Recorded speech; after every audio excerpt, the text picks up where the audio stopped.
harmed, bounced around. Yes, psychotropic drug experiments. Murder. That's the least. So my question is, definitely, if we're going to move the child out of a bad situation, we shouldn't have to place the child in a worse situation, because and that's crazy. Where is the solution to that problem? Anybody else have a response to that? You talked earlier about the social worker and their ethics. I have in my hand here the Code of Ethics of the National Association of Social Workers. Very first thing is its preamble.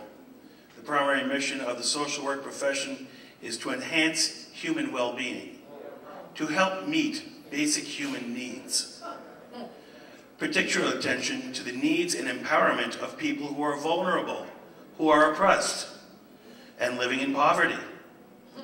We're seeing the criminalization of poverty right here. Take the children away because they don't have enough socks.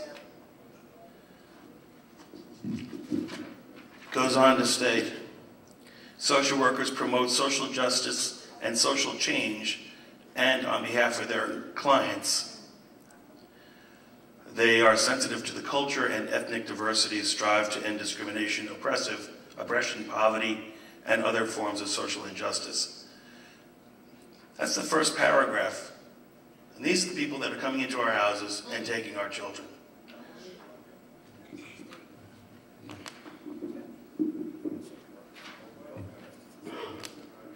It's okay, it's fine. No.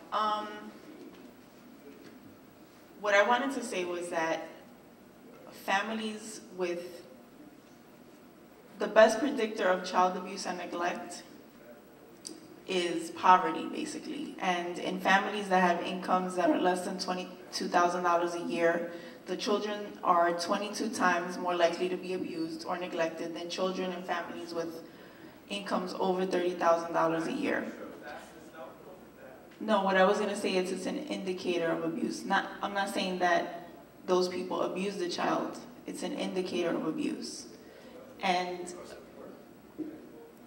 what do you mean? Let her finish. Are you reading something?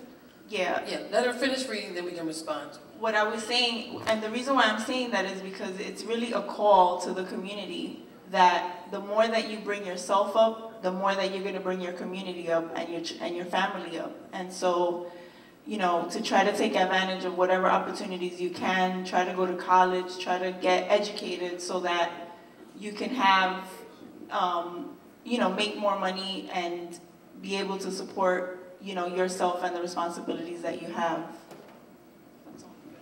Anybody want to respond to that? Because I just want to say, based on, all I heard was the first part of it, basically, before he kind of tore into the income has nothing, like you said, those are indicators. But that doesn't mean, people have nothing and love their kids with nothing that they have. Sure. No, I'm not saying you're saying that, but you're obviously reading something from some form of statistic. And I'm saying, be careful about things that you read and the numbers that they draw out there. Anytime I see a set of statistics, I look at who formatted those statistics. Because usually they're based around whatever their ideology is. So be real clear about what you read and quoting other people's statistics, because I don't believe money has anything to do with loving somebody. The slaves, for instance, had nothing to work with. And they loved each other, even though their families were separated and all that stuff. In the realms of slavery, they still were able to love. My grandmother loved with nothing. So I don't think that money has anything to do with it, but the system does. So she's right about that. They think if you make X amount of money, there's no way you could be amply feeding your children. If you don't make a certain salary, you couldn't be possibly closing them adequately. And that's not necessarily true, because we as the people and grassroots people come together. We'll make clothes for our children. We may not have money to go. The budget may look like I don't make enough to buy, but I may be sewing my kids. My mother crocheted our ponchos and things like that, made little hats and gloves for us and things. Those are things that are not on the books. You don't read about that in terms of the house. She could take a loaf of bread and feed all of us, 2 and 3 families. We as the people, we know how to do that. They don't understand the realm of where we come from, so they can't possibly understand, where we need to go. I'd like to respond to that as well. As a person of color, we clearly understand that money cannot buy love. And coming from an African American perspective, At the end of the day, my grandmother knew what it was like to take a whole chicken and cut that baby up into pieces, get a bag of beans and a pot of rice and some cornbread and maybe a little okra, and we all ate. Take those lemons and those limes and roll them back and make lemonade. And we ate off of that for a good while. And guess what? We all got a burp off of it. We were all full, okay? And we hand down our clothes with pride. My aunties, my uncles, my cousins. We wore each other's hand-me-downs, and we wore it with pride. Oh, girl, you remember I wore that shirt 2 years ago? Or those were my jeans 6 months ago? Oh, you're taking real good care of those. Those used to be my sneakers. And it wasn't, oh, give me back my stuff. It was like we shared as a community, and we did it with love. So money can't buy love. And to say, oh, for 1 minute that I'm a child abuser or I'm a child neglector because I don't have a high school diploma, that's crap. Because sometimes people don't have the resources to make it out of the quote-unquote ghetto. They don't know how to get up, as so to speak. Some people have problems and they stay downtrodden, and there's no excuse for ignorance. And ignorance is not necessarily being poor. The problem that I have with it is that if you are poor, you make the best of which you have. At least try. You put 1 step afoot, then God will meet you 2 steps afoot. And you keep trying, and you keep trying. And one day you'll look up and you will succeed. And you love your children. You cannot. You love, and you continue to love. You love, you shape, you cultivate, you motivate. Okay, you hold your children accountable. There's no reason to be abusive, neglectful. If you're overwhelmed, you call time out. Call your aunt down the street, your girlfriend around the corner. Come and get this little monster because I'm about to hurt him. Okay, give him a shower and put him to bed. Go for a walk. Okay, drink a glass of water, and prayer goes a long way. Because God is good. Thank you, that's great.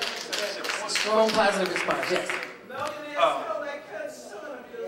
Yes, they do. A lot of times, that just like that report, labeled people being poor as a sin.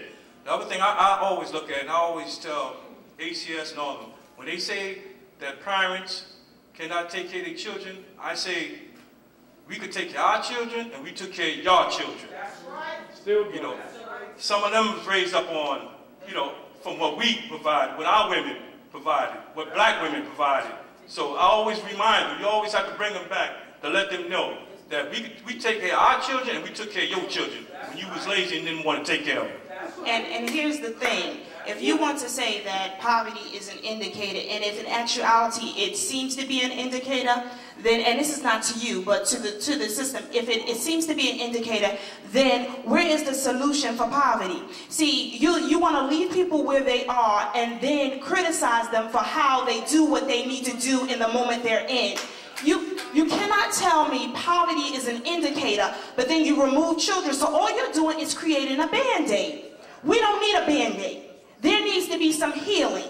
So let's have a different approach. If poverty is the indicator, then let's find some jobs for our people so that the children will have something better to eat if you think the rice and beans aren't enough. If poverty is an indicator, then let's get some better education for our young people. Let's get them to want to go to the school. Let's get them to have, as a matter of fact, the same resources that they have in other neighborhoods, so our kids will feel like when they're walking into a classroom, they're not walking into some type of free government office, but they're walking into a state-of-the-art, technology-driven classroom, and they want to go because it's more exciting than the telephone or the email, because they have all of that stuff in front of them in the school. So let's attack the indicators and find solutions for the indicators, and then we can help create a solution for the problem. That's right.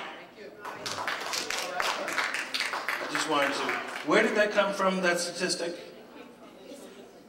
That came from the Children's Defense Fund. This is an organization that claims to defend children. Let me tell you something.